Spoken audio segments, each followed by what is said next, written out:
this all began because of the very sad death of one of my constituents, Simon, who was a local teacher who died in very, very sad circumstances. And his friend Sam got in touch with me and said, look, there are some basic things we can do to improve the safety of this sport, which is growing in popularity. And the really simple point is that this doesn't take a huge amount to change. If we can just ensure that at the point of sale, A, there's more safety information, and B, that you've got ankle and waist harnesses, then we can save lives. And it just seemed to me to be a fantastic campaign, and I was very pleased to put my support behind it. Scott. Thank you. Yes, this tragic event happened in North Cornwall, and I'm fully aware of the public and the use of. We're seeing exponential growth in water sports in North Cornwall, particularly paddleboarding, and it became abundantly clear to me that we need to find a way of making this new sport as safe as possible. So when Alex organised the event in Parliament, of course I wanted to come along. I wanted to show my support, and I'm hoping that between government and the industry we can find a way of regulating this industry to the point where people feel safe and are able to go out and enjoy this fantastic new sport in the way that they want to. Steve. Yeah, he obviously was aware of the very sad death of Simon, both through Scott, it being in Scott's constituency just up the coast from mine, and working with Alex, and I think what really brought it home to me is that paddleboarding is, I think, the fastest growing participation activity in the country, and I see it. Just this last weekend, saw it on the coast. In Cornwall, literally hundreds of people out enjoying paddleboarding, and it's great that they're able to do that. It's a really easily accessible sport for people to be able to participate in and get active and enjoy the coast. But we want to make sure that they can do that as safely as possible, and that's where this campaign is really important, I believe, to raise awareness of the need of safety, but also to try and work with everyone involved in paddleboarding, the manufacturers, the people that hire out the kit, and everyone to make both types of leashes available so that people have that choice of which is the most appropriate and keep themselves as safe as possible.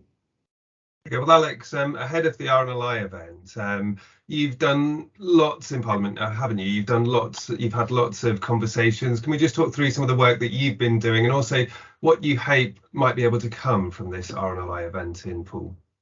Yeah, well, the key thing was the event that we had in Parliament that Steve and Scott just alluded to. And the reason why that was important is because it was an occasion when all the relevant stakeholders could come in to be in one place to try to deliver what is our common objective, which is improved safety, which of course is very important for stand-up paddleboard users, but also is important for manufacturers, suppliers, and so on. But the key point I really want to land is this: is that although we are as parliamentarians looking at this, I'm doing what I can to try to improve safety.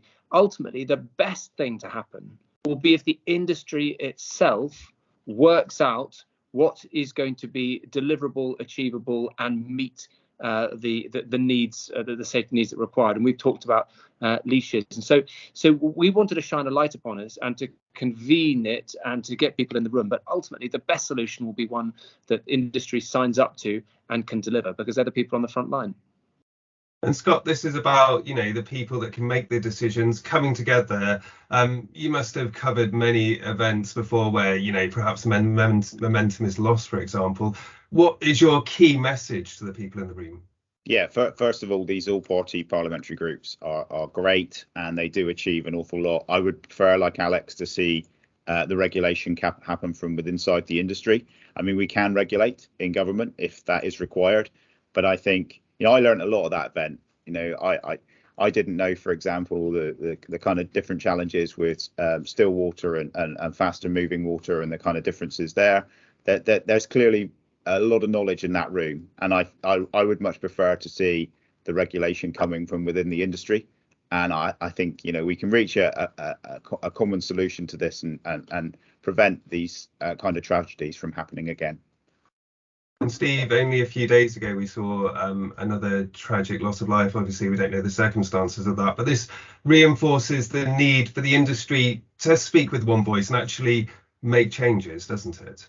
Absolutely. But I think the good news is that even now we're starting to see changes. I know one business that hires out paddle boards in Newquay that has already made the decision to supply both types of leash every time they hire out a board. So this campaign is already having an impact on the industry. But what we need now, as the others have said, is that the whole industry to come together and make this decision that this is the right thing to do.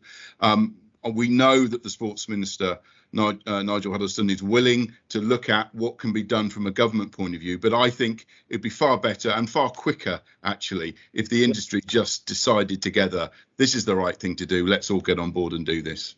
Andrew, can I make a point? Please. Can I make a point, which is that as we've talked about the leashes, which really matters, but do not underestimate, and I know you don't, but the sector shouldn't underestimate the extent to which people don't necessarily understand why it is that you would use one over the other. And in fact, we don't necessarily want to dwell on the really appalling circumstances of Simon's death, but people need to understand that moving water and an ankle leash are incredibly dangerous because you end up being crushed, and anyone with the strongest possible muscles, you can't move against the sheer weight of water. So the education piece is critical. It's not just enough to supply the two leashes. You've got to explain why so that people can make smart decisions.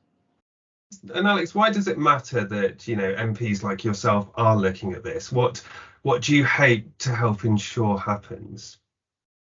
All I can tell you is that the impact that Simon's death had on my community is very hard to overstate. Not just a shattered family, not just a shattered network of friends, but children who wrote the most heartrending messages about how their lives had been so adversely affected. And I mean, nothing can bring Simon back, but if we can save some lives in the future, then that will be a legacy that Simon's family can give, and that Cheltenham, which I'm privileged to represent, can also give to the country. So that's what this is all about. No more Simons.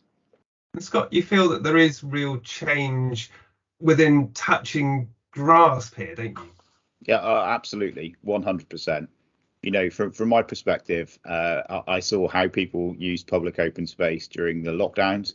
I saw many people utilising Cornwall to its best potential, and I want to see this change primarily so that people can enjoy the countryside and enjoy the water in the safest way they can. And government stands ready to help where it needs to. We're obviously hoping that the industry can find a way of self-regulating itself, but if need be, we will step in. And Steve, this will require compromise. There's obviously different interests in the room in this second summit at the RNLI. What would your advice be to people? Well, I think, nothing can be more important than keeping people safe. And it will be detrimental to any sport if it's perceived that there are too many risks. And that's why Alex's point is really important about education and informing people so that they can make those informed choices. But I think that the point is we've got to do the right thing here. And the right thing is doing everything we can so people can enjoy this wonderful, brilliant activity, but safely. And I think that is the key message. I was going to ask Sam, you've obviously listened to what the MPs have had to say. Your reaction, please. Well, first, I think the support has been absolutely fantastic and really pretty critical to it. The parliamentary reception really shone the light on it, and it really made clear to everyone what the issues were. And, Alex made it clear at the event as well that we needed a follow-up event, and the industry needed to bring themselves together in a follow-up event. I think RNLI have done a great job to be able to do that. And I think this is a critical time for those decisions to be made. There's been good changes made. There's much more visibility on the issue now, but people are still putting on ankle leashes thinking they're safe. And a number of the manufacturers, most, are still not providing the ankle. Yeah, they're providing an ankle leash, but they're not providing the waist quick release belt as well, and the education around that with it. And it's easy for them to do. We know that the cost of it is easy for them to do as part of it. And I think the people that are coming to the event tomorrow, it's critical that they lead it and that message is clear from them all, because we're not going to get the mainstream manufacturers following it unless they do it. So these are the niche firms, the specialists that have got the products and can lead. And we're not going to get the Amazons, the Tesco's, the Decathlons, all these big main manufacturers doing it unless they do. So I think it is a really critical moment for that.